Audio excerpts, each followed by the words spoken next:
ఐదేళ్లలో మద్యం సిండికేట్ మొత్తం 3,570 కోట్ల రూపాయల ముడుపుల రూపంలో దోచుకున్నట్టు సిట్ నిగ్గుతేల్చింది.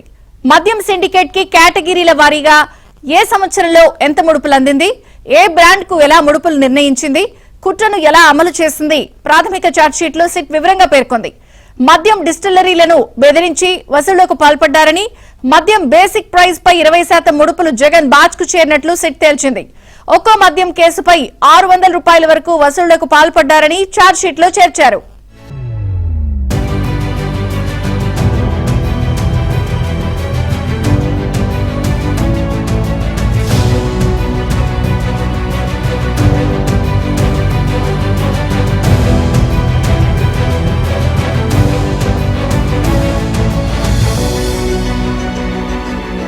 హయాంలో ఐదేళ్లలో మద్యం సిండికేట్ మొత్తం 3,570 కోట్ల రూపాయల ముడుపుల రూపంలో దోచుకున్నట్టు సిట్ నిగ్గుతేల్చింది.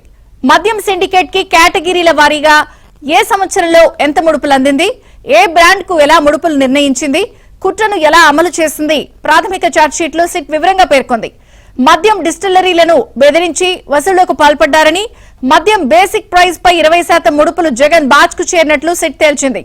ఒక్కో మద్యం కేసుపై 600 రూపాయల వరకు వసూళ్లకు పాల్పడ్డారని ఛార్జ్షీట్లో చేర్చారు.